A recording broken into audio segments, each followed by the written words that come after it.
presentation that we had at our 2-day event. Just here right now, it always exceeds expectations. And it really shows that you guys are interested in change or interested in helping your community.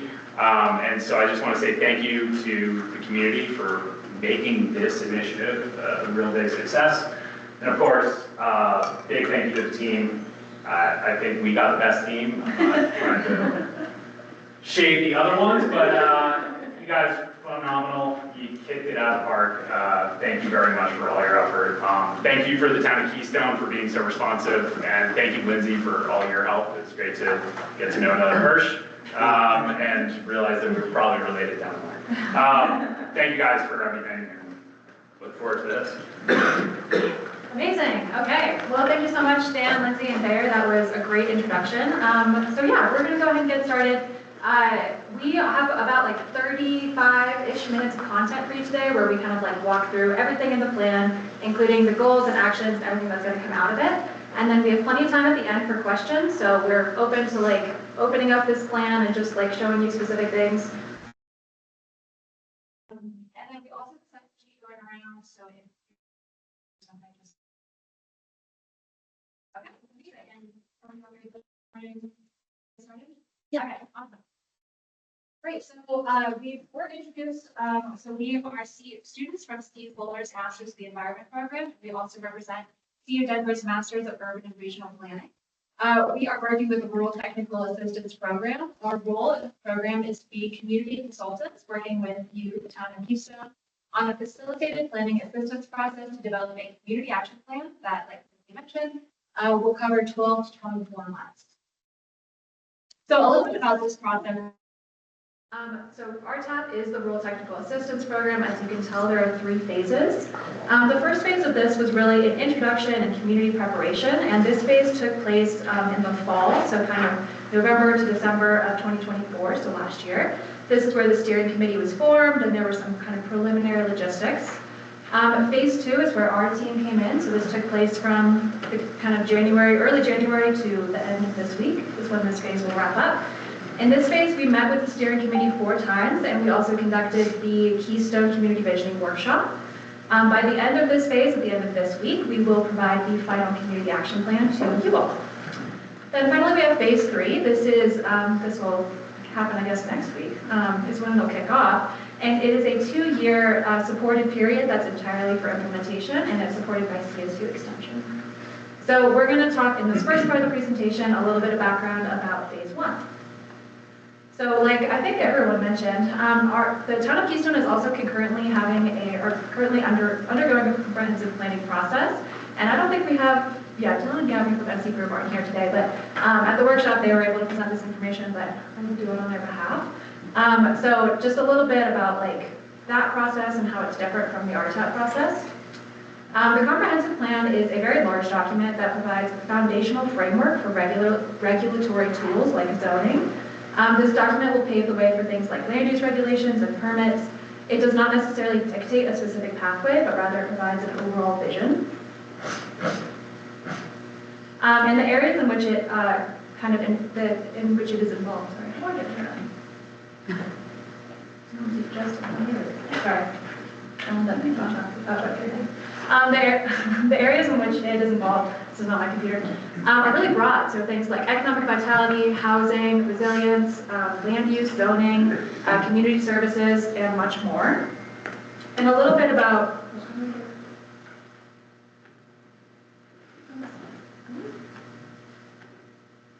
okay, there. So sorry, technical difficulties. A little bit about how they're different. So the plan that will come out of the RTAP process is the Community Action Plan. This plan includes highly specific actions for the community to implement over the course of 12 to 24 months. In contrast, as you can see, the comprehensive plan has a much longer timeline, which is 10 to 15 years for implementation. And then as well, those scopes are pretty different. So the RTAP plan, the Community Action Plan, is really highly focused on economic development and outdoor recreation, whereas the comprehensive plan, like I mentioned, has that really broad scope over all those different areas. Like Lindsay mentioned, I believe we were really fortunate to be able to collaborate with SE Group on this process. So we planned and implemented the Keystone Community Visioning Workshop, which many of you attended. Thank you for coming back. We planned and implemented that in collaboration with SE Group. I'm really grateful to have had that process. All of the findings that have come out of that engagement and these engagements and this entire plan have gone on to support both the community action plan, which we're talking about today, and ultimately the comprehensive plan. Ultimately, we're hoping that these two plans will be different but complementary. Next, we're going to dive into a little bit about the engagement process. So the engagement process started back in December and January with the community self-assessment. And this was an opportunity for Keystone to tell us about your community and your values and start identifying opportunities for your future vision. And so we want to share some of the key points that we've summarized from the self-assessment. And so what we heard is that Keystone is a family-oriented community. And at its core, there is so much vibrancy to this community that goes deeper than the ski industry alone. We also heard that what you are hoping to get out of this process was planning for establishing a true downtown or Main Street, to showcase the year-round destination opportunities that Keystone has in the town and in surrounding areas, and to diversify economic opportunities in town in a way that supports who you are. So there's so much in the self-assessment that we can't get into all of it today, but we learned a lot about you at the start of the process, and it was the foundation for the work that we started to do together, which started really with the steering committee. So I was hoping if everyone who is here today that was on the steering committee could just briefly stand so we could recognize how much hard work you all put into helping us through this process.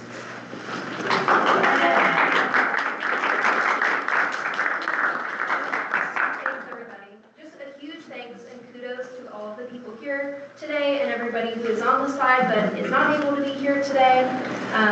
Your engagement and your passion has been a key driver for this work, and just seeing that you're going to champion this from the beginning and all the way through is a huge part of why we have so much success from this.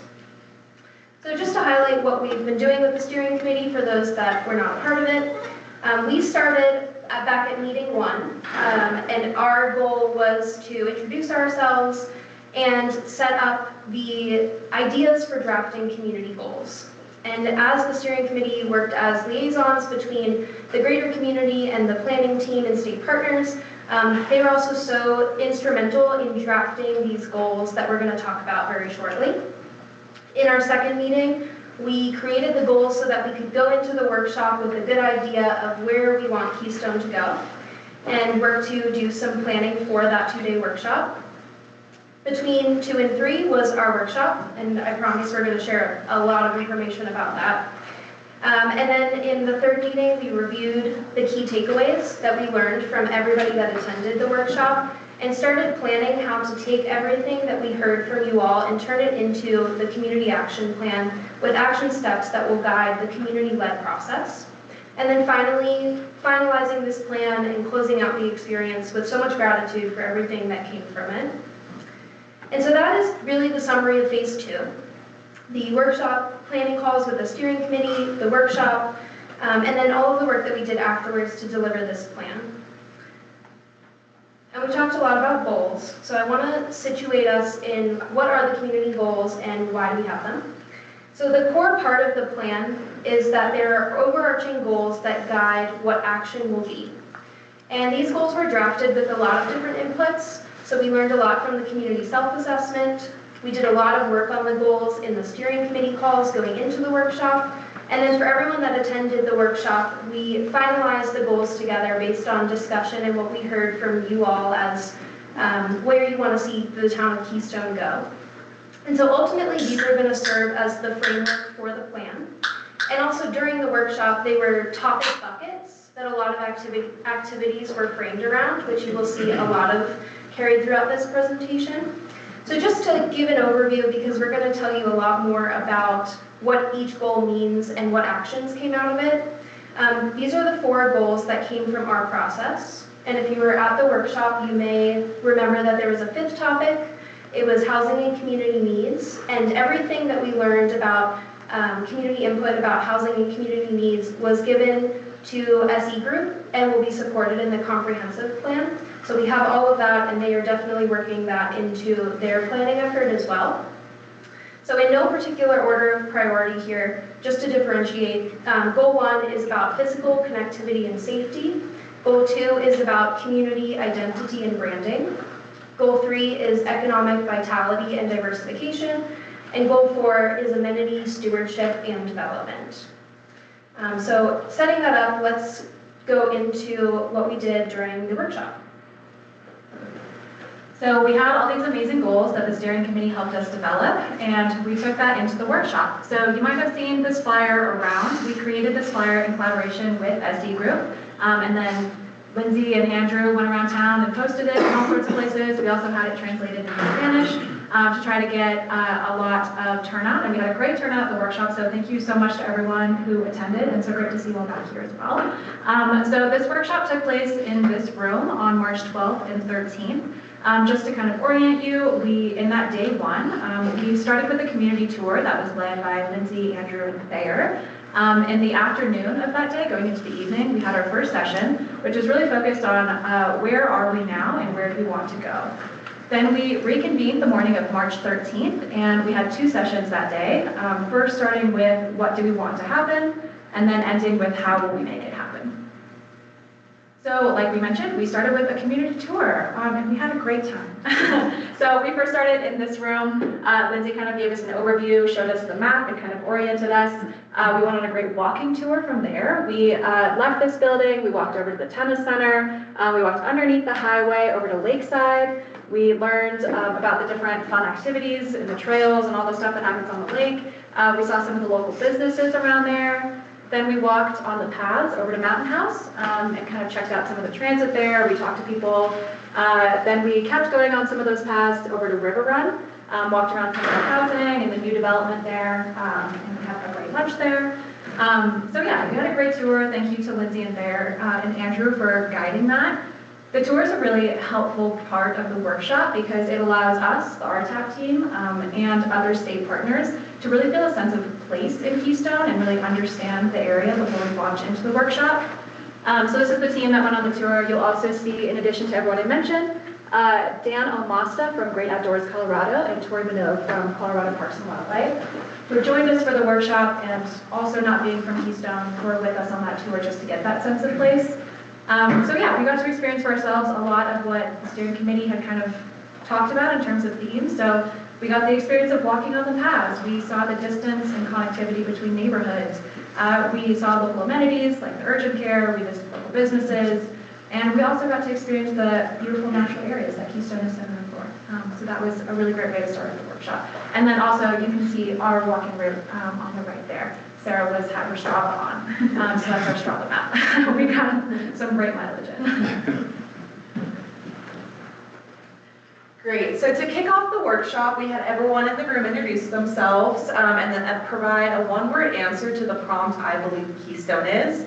And we gathered these responses into a word cloud where the size shows the frequency of responses. So workshop attendees believe Keystone is outdoorsy, home, fun, in transition, and more.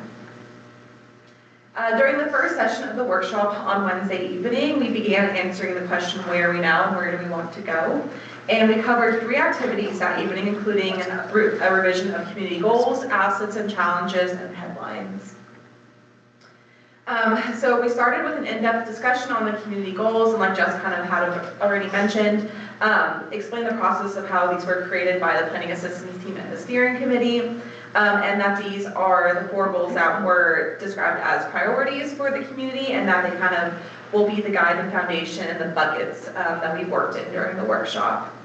And we facilitated walking through each of the goals and then had a really open discussion about the wording of some of the goals and if we were missing any key items, and then our team took deliberate notes and then edited those in the evening to come back for session 2 with the revised goals. We then did assets and challenges, which was our first kind of really engaging activity, where we looked at the assets and challenges of the town of Keystone, and the goal of this activity was to begin to brainstorm existing assets and challenges in the town that were really relevant to each goal. And this exercise really helped prime workshop attendees about the specific actions that could be attained under each goal.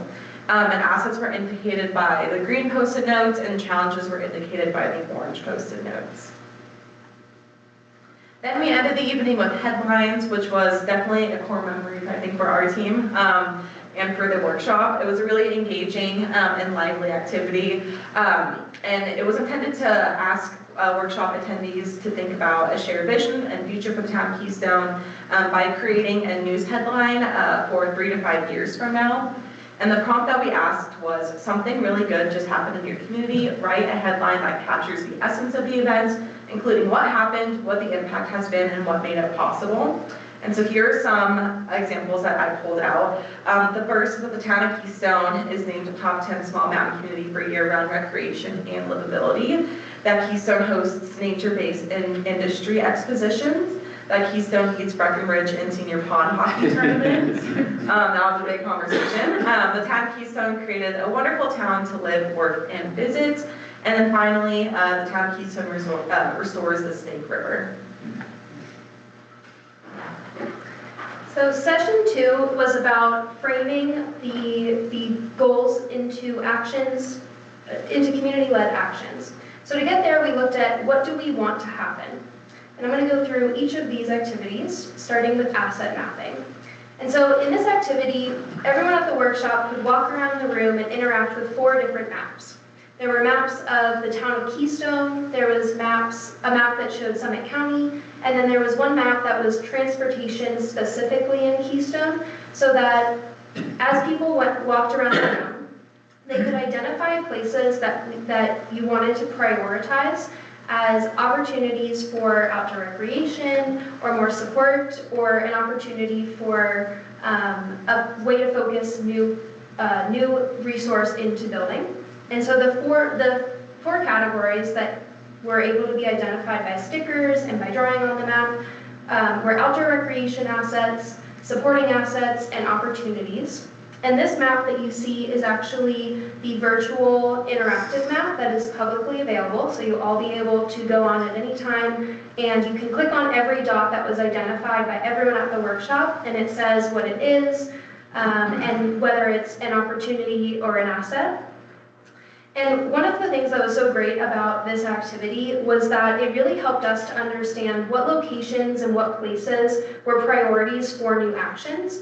So for example, one thing that we learned from what people identified as outdoor recreation assets and opportunities was like where new signage on the rec path needs to be, or where new trail connections need to be. And that really helped us to set things up in the action plan, knowing that that was places of priority. So at the same time as the map activity, we had a station for destination itinerary planning, which was a way for attendees to plan out a 2 or 3 day itinerary for people that were visiting or spending time in the town. And the goal of this activity was to identify where gaps and opportunities are to attract more activity to the assets that the town already has.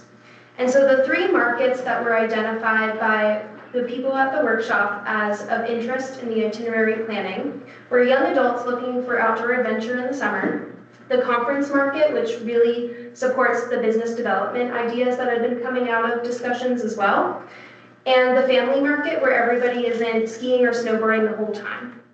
And so from this, one of the key takeaways we learned was that having a central marketing brochure or website for the town of Keystone that shows all of the things that someone could do, whether they're part of the young adult conference or family market, would be really helpful as a way to get information about all of the different things that are available in the town and in the region.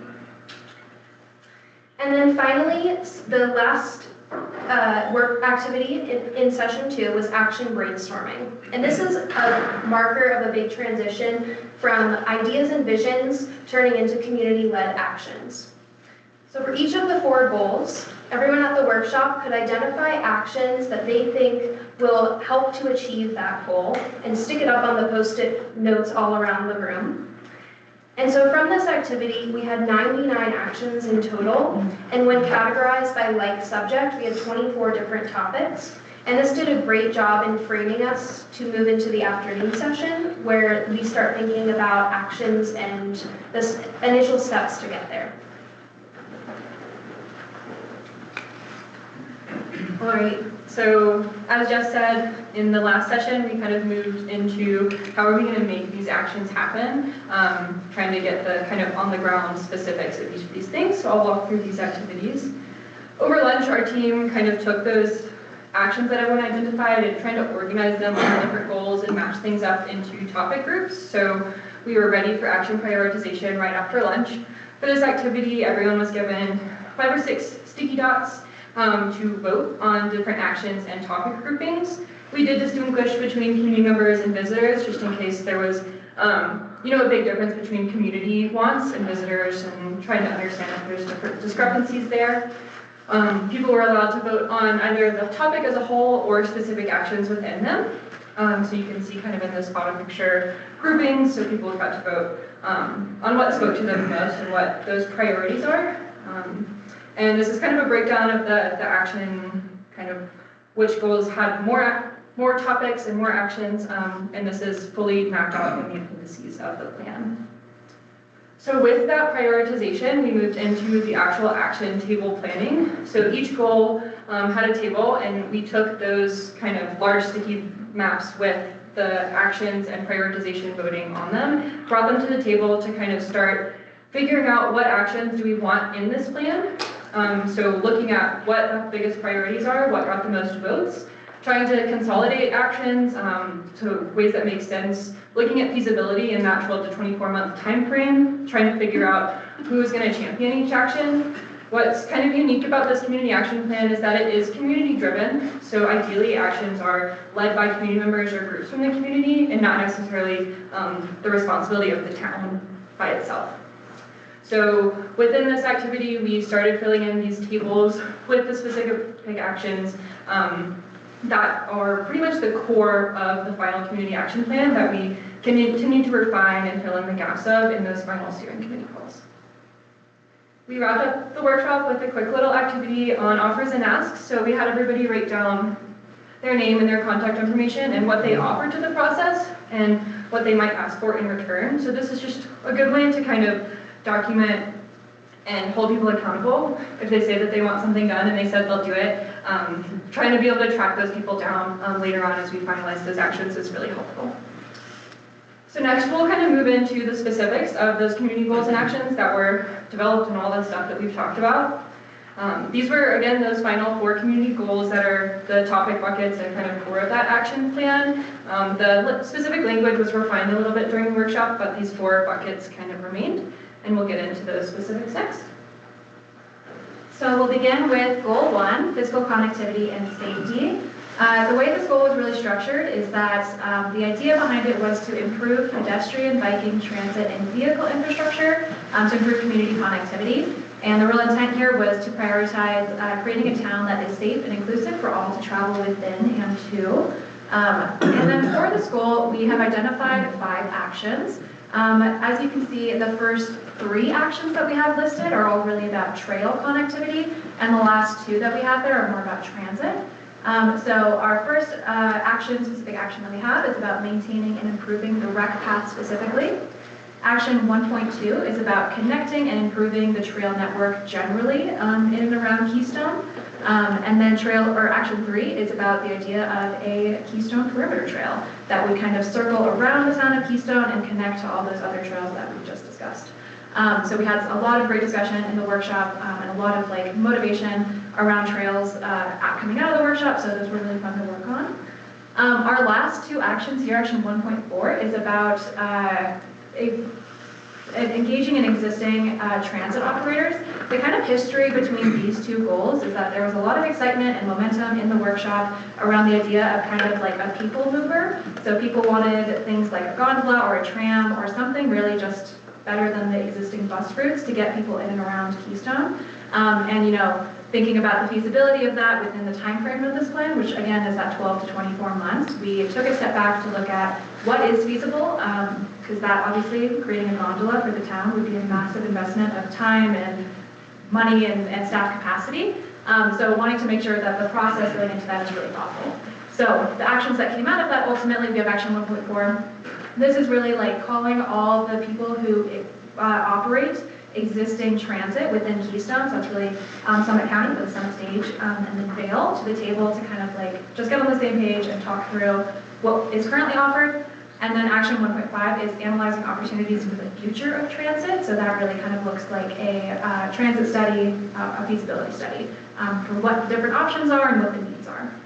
And like I mentioned at the very beginning, we are more than happy to just like open up the action plan and show you these tables and like the very specific things in them at the end. So if you have questions on these actions, we can answer them.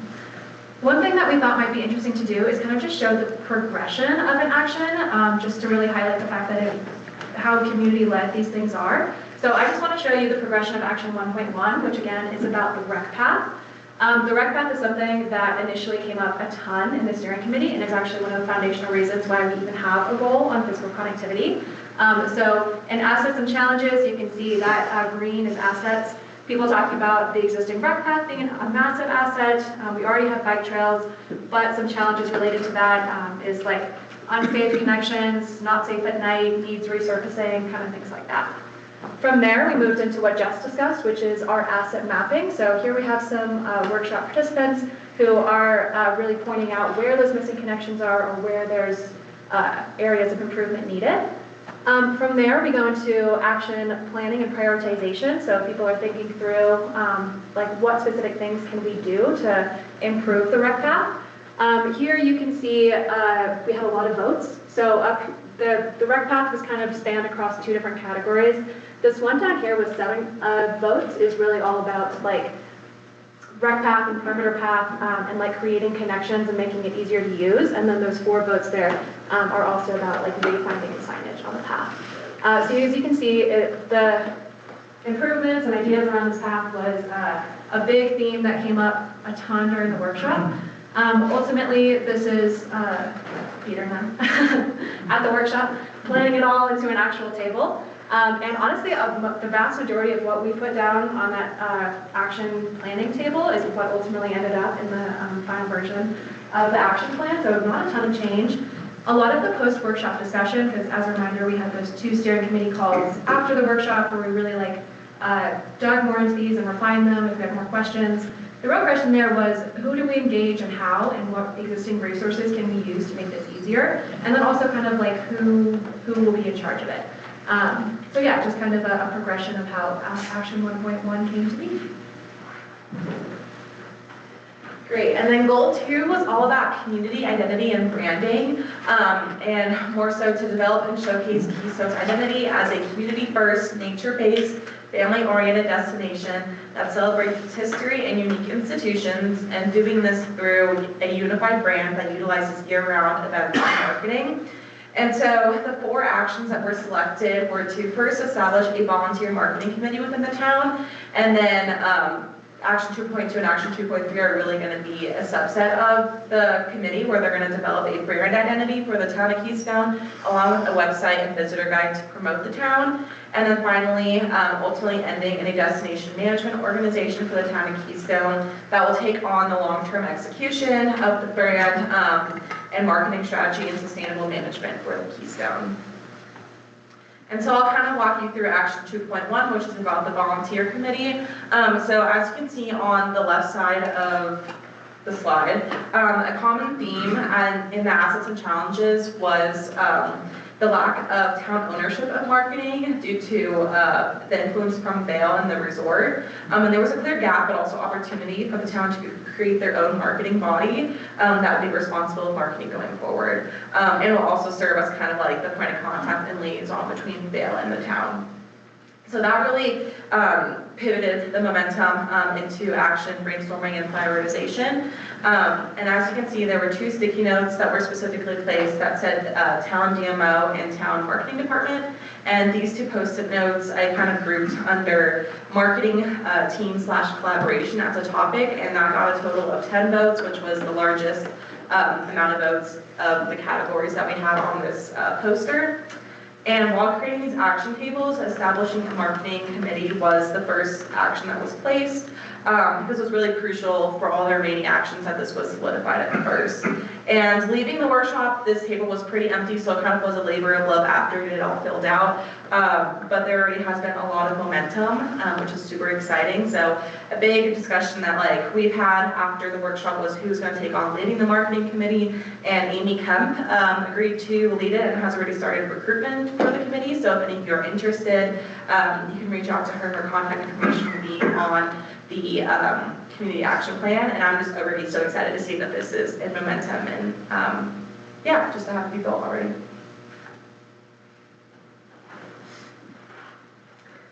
Goal 3 was created to strengthen Keystone's local economy within and beyond the outdoor recreation industry, and to build partnerships that help to reduce gaps in the shoulder season. So the selected actions that came from Goal 3 focus on supporting Keystone's local businesses. And this is done through establishing a business advisory board to oversee and support additional actions, by conducting a study on local business needs in Keystone, and preparing Keystone to host a Hometown Week event in the lead up to this year's West Slope Startup Week, which is a 4-day celebration conference that brings together entrepreneurs and businesses to network, to support each other, to share ideas, but also to showcase Keystone's business community to everybody else. So I'm going to walk us through action 3.2, which is to conduct a study on the town of Keystone businesses to inform local business needs and Lakeside Village revitalization. So this action in the workshop started as, you can see this sticky note here that talks about establishing an urban renewal authority or a PIF district around Lakeside to incentivize business activity. And this idea was part of a category about economic development zones, which people felt very strongly about. And so at the table where we started planning out this action, a lot of the idea was about building some sort of system or institution to revitalize Lakeside Village through economic development. And we worked through a lot of the action, figuring out who should lead this, what this looks like. We talked about a business improvement district. But the further we got in discussing how that would actually look, the more we realized that what is needed first, before any of that can happen, is a comprehensive understanding of the business needs and opportunities for the whole town of Keystone, including Lakeside Village, so that that is well understood before we embark on a point solution for just one place. And so this action pivoted to a place that really preserves the intent of the economic development zones category, to be about supporting the local business needs for the whole town, so that ultimately the business advisory board and the community is informed to move forward as they see fit with Lakeside Village revitalization or commercial activity as a whole in all of the different areas of Keystone. So to kind of wrap this up, we'll talk a little bit about Goal 4, which is about amenity stewardship and development, really focusing on enhancing access, awareness, and education around existing outdoor recreation assets, and then developing amenities, programs, and services that support the community, and all of this through the lens of kind of protecting existing natural resources. We have 3 main actions that came out of this. The first is kind of developing a series of guided or self-guided walking tours. These will kind of help fill some of those marketing gaps that we saw during destination itinerary planning and other activities of what can people do other than bike and ski, and how can we kind of provide something for the community that they can enjoy as well. Action 4.2 is focused on doing an assessment of parks, playgrounds, and gardens. We heard a lot about trying to develop new parks and playgrounds, but then there was some conversation about, we already have some, so trying to understand what's here, what's working, and what's not. And then the final action is an inventory of nature-based events that kind of helps support those shoulder seasons. And this action is already kind of underway. So I'll walk through kind of the history of action 4.2 with the parks, playgrounds, and gardens. We heard a lot about the great natural amenities that Keystone has from the community self-assessment. We've got it described in Goal 2 with community first, nature-based, family-oriented. From that introductory activity, we've got a lot of words that people believe Keystone is that kind of fit with these natural resources. But There's a lot of conversation about maybe we're missing some of those more family-friendly, community-oriented amenities, which would be things like parks and playgrounds. So that kind of came up during the assets and challenges of, we have a lot of great kind of big recreation, big amenities, but what do we have on a more small local scale? So parks and playgrounds got 13 votes, which is more than any other topic on any goal. So we saw that it was a big priority for the community, which brought it as definitely as a priority action for the action plan. So we filled a lot of this in. A lot of post-workshop discussion was about who's going to take on this action, what support needs do they have. So a full assessment of parks and playgrounds, might be kind of technical and complicated, and who is the right person to take that on. We heard that parks do fall under the purview of the Trails and Open Space Advisory Committee, which was great to hear, but we've got a lot of resources in the specific action that outline kind of technical support and other ways to bring in groups like ourselves and low-cost technical support for planning and conducting that assessment. So I'll walk through this action in kind of even more detail to give you guys a better idea of what these action tables really look like. This is one of the drafts of the action table. The final ones are in the plan, but as you can see, there's a lot of stuff on here. Don't have to read all that. You can read it at a later time. But there's kind of a few key elements of these that make them, we hope, really useful to you all. So the first section on each of these actions talks about why is this action important. So this is useful, like if you're applying for grants, you can almost copy this whole section and explain to whoever you're writing the grant to that this is why this is a priority in our community, this is where this action came from, this is why we need support here. For this action, again, it talks about that there's a lot of nature and recreation, but not enough family-friendly amenities. The kind of bulk of each of these actions is the next steps and time frame. So these outline a timeline of 12 to 24 months that these actions can be completed in. This is from whenever the action starts, so there's an understanding that not all of these actions are going to start tomorrow. So, if one starts a year from now, it should be done in 12 to 24 months after that. So for this action, kind of some of those first steps are identifying support needs. Do they need technical assistance? Should they hire a consultant? Should they get a student team to do consulting work? There's the next step looks at developing those inventories of the parks and playgrounds. Where are they? What's in them? Who maintains them? Who's using them? Are they being used at all? And then some next steps on sharing those results and engaging with the community. So bringing it back to you all for you to be able to have input on where you see gaps, what kind of things you want in a playground or park, and how to move forward from there. Before we start just putting parks on the ground or redeveloping them, trying to understand what those community needs and wants are. The next section is measures of success. So these are really specific success measures to help track progress. So these line up pretty well with those next steps and time frame. So they're just a way for you to see that progress is being made without having to be like, oh, step one is done. They kind of outline those in more specifics. So this one looks at is technical support needed and has it been found and recruited? Are those inventories completed? Has engagement been done? There's a section on the lead role. So for this one, it is the Trails and Open Space Advisory Committee, which is a town group. Some other actions have specific individuals that are spearheading those actions and just making sure that it doesn't get lost in space. Someone knows that they're kind of in charge and trying to get these actions done. There's a section on supporting roles. So this is just kind of other people who need or want to be involved. Sometimes it's organizations to contact and get in touch with, or it's people who voiced interest and that offers an ask activity that they want to be involved in this action. And then the final section, which maybe is the most valuable, is the potential needs and resources. So this outlines a lot of grants, a lot of technical support opportunities, resource guides, kind of anything we think that the lead role needs to get this action done.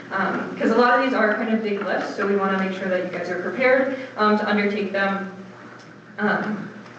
over the next 12 to 24 months and beyond. So for this action, there's a lot of Great Outdoors Colorado grant opportunities for playground funding and development. There's free technical support through programs like ourselves, capstone projects where you can get students to do, we think, really great work for low or no cost, which is really great. Great. Awesome, and then I'm going to kind of close out this by talking about phase 3 and implementation, because this is kind of now where the shift happens, where you all will get 2 years of support from CSU Extension, and especially from Guinevere, because you're going to have access to the community action plan. While the actions in full community action plan have been drafted, there were also a few actions that are currently in progress that we want to highlight. The first is the town of Keystone has begun recruitment for the Trails and Open Space Advisory Board. Colorado Tourism Office is already offered to provide support for applying to the CTO Tourism Marketing Grant, which will really be a key funding source for Goal 2. Recruitment and initial planning for the marketing committee has also begun. Startup Colorado has approved the town of Keystone to host a Hometown Week event before the 2025 West Slope Startup Week. And then finally, a list of nature-based events in and around Keystone is also in creation. And like I said, you all will be receiving this community action plan by the end of the week and then kind of be handed off from us to CSU Extension. And this whole process would not have been able to be possible without a few core people and organizations, so I'm going to thank them now. First is all of our state partners that have been a part of this process and will continue to support this work in the future. Our funding partners, CU Office for Public and Community Engaged Scholarship and the OREC Office.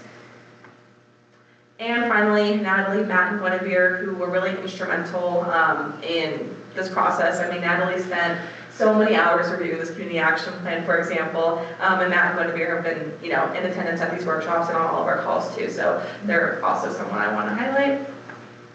And finally, we want to say a huge thank you to everyone here in this room and to everyone who was involved in this process, the community, the steering committee, partners from the state and from local agencies, and support from our RTAP program and team. This truly could not have been done without all of you, and we're so grateful for what you all have contributed to this process, and that we've gotten to know all of you and be part of it with you, so thank you for having us. And now this is going to be an opportunity for all of you to answer, or for us to answer any questions that you might have. And again, we are open to pulling up the community action plan and walking through some more specifics if you guys have them. But at this time, we're done with our presentation, so thank you for listening.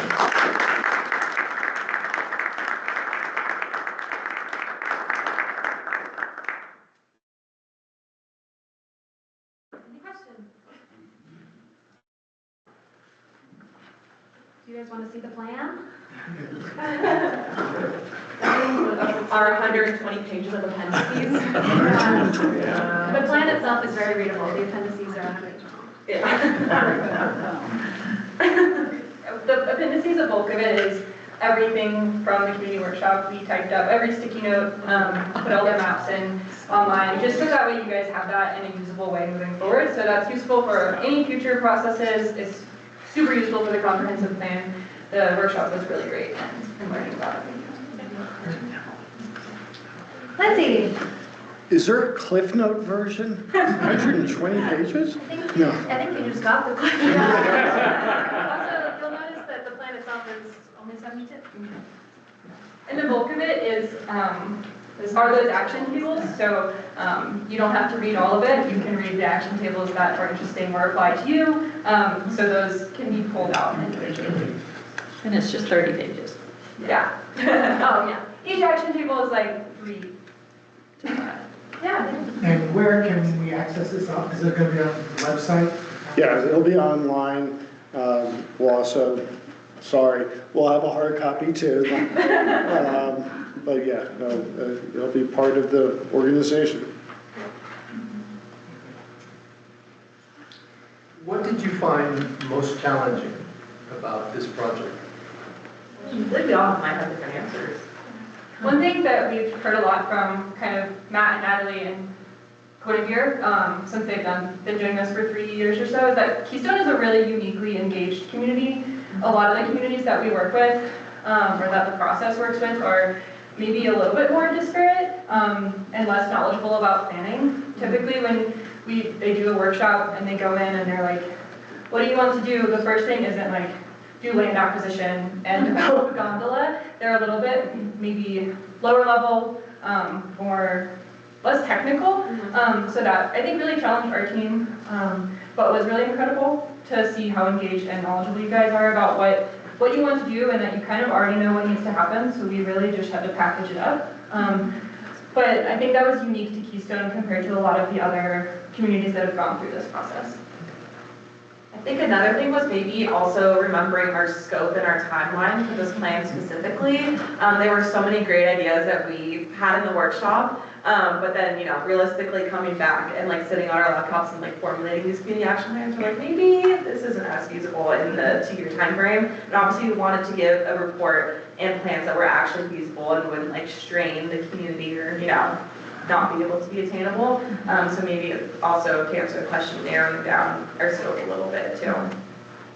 And anything that didn't make it into like the specific actions that you saw is either listed in the appendices or like has been given to SE group regarding the comprehensive plan. So there were a few things that came up in the discussion of the workshop that are like amazing ideas for Keystone that like fit in perfectly with what they're doing. So we just kind of handled those.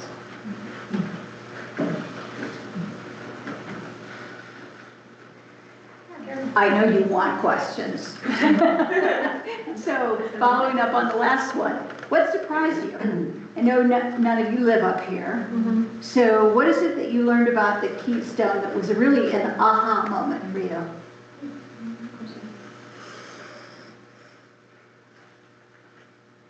I think for me, one thing that was really interesting, this is, for me, to speak for myself, this is like one of the first times I've facilitated a process like this. So like really getting to know community goals, community identity was really new for me and so interesting. I think one thing that was surprising is I like went into the process expecting that we were going to do a lot of work to help define what Keystone's identity is, and you all have an incredibly strong idea of like who you are and what you want out of the process. And so we quickly moved past like, let's figure out what Keystone's identity is to like, how do we showcase what Keystone's identity is? And I think for me, that was something that was really interesting to learn about. In addition to, I know I've talked about, like, I did a lot of learning about the history of Keystone, and I thought that was really, really interesting too. I would maybe say, kind of echoing off of what Sarah said earlier, so we took this as a class. There are 2 other groups that are in our class that are working with different communities across Colorado concurrently. And I think one thing that I found so fascinating about Keystone is just like the level of feasibility. Like I think it is a good point that Emily said, like some things like make a gondola in 2 years were not feasible. But I think ultimately like I was really impressed with ideas that came out of the workshop where when we later met with like Lindsay and Andrew and we were like, what's the feasibility on this? And it was like, actually no, like that, put that in the plan, like that, that can happen. So yeah, just, you know, I didn't really know Keystone so much before this project. I think I'd only ever stopped at the gas station to use the bathroom. So, first of all, been a joy to get to know the town. But also just like very, very impressed with the level of capability in the town for people who are interested in joining these advisory boards. They're recruiting right now. Yeah, I think a lot of these things are feasible and I'm excited to see how it will evolve. Yeah. Hey, first of all, thank you so much. You four did an amazing job in this presentation. So really informative, really detailed, really well laid out. So appreciate that. My name is Barb, and my husband and I are second homeowners here at Keystone. We walked over from our place, which is 12-minute walk from the lake. I have a couple of questions, pretty basic, but I'm curious, are you four committed to the 24 months? Are you going to hang in there and sort of guide the committees through the goals? That's one question. And the other is, how are you recruiting volunteers to help support various aspects of these goals? Yeah, the implementation is we kind of hand off everything in phase 3, which is the implementation, to CSU Extension. So that's mostly just Guinevere. She's there as like a support need if you guys have questions about, I want to apply for this grant that they listed, but I'm confused, or how does this normally get done? She's there to kind of support those things. These 3 are graduating on Friday. I graduated in December, so this is kind of us handing it off. We've hopefully made it as detailed as possible so that, you know, the lead roles for each action know what to do and how to do it, but then Guinevere is there to kind of support that.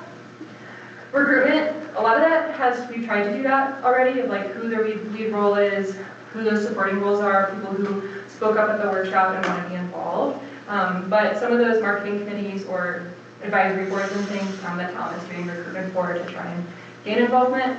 Our hope is that this kind of sets up the community for continued engagement, right? The comp plan is a huge undertaking that will also happen, so lots of opportunities to stay engaged there and see what's going on. I pulled up an example of an action table that maybe you can see a little bit better than the small print on the slides, but the lead roles that are specified in all of the action tables know that they're the lead roles. And so we've tried to do as much work as we can to set everybody up for success so that they're ready to take the steps we've laid out, the resources, and just go. So we're hoping that we've done enough on the front end that it won't be so difficult on the back end. And all of these people who are lead roles in these advisory boards, of course, also have the support of the town. Nicely played.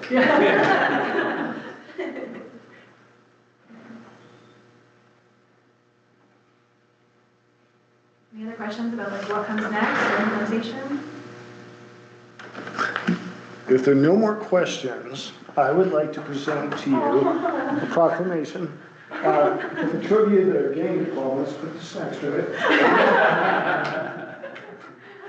Oh my gosh. Wow, this is so real. Oh my Thank gosh. you. So, This is amazing.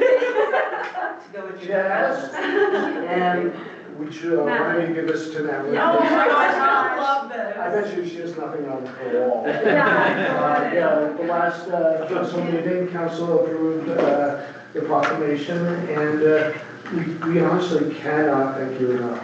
And you set the bar really high. Oh, and by accepting those. 40 hours a month. Silver lining. Small print.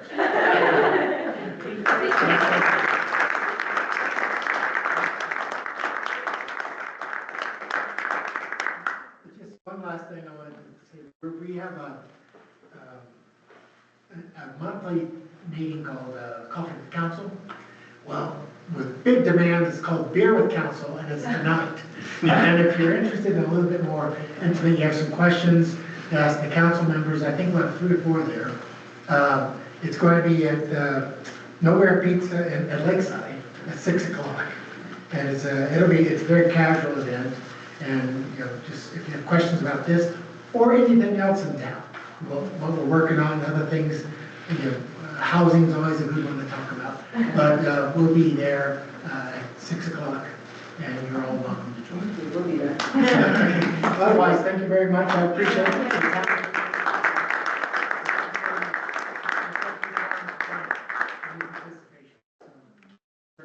Thank you all so much for coming. Yeah, thank you.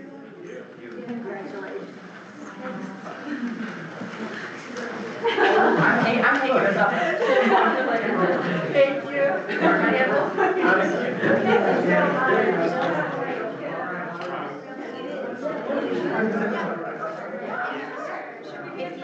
Yeah, actually, really like,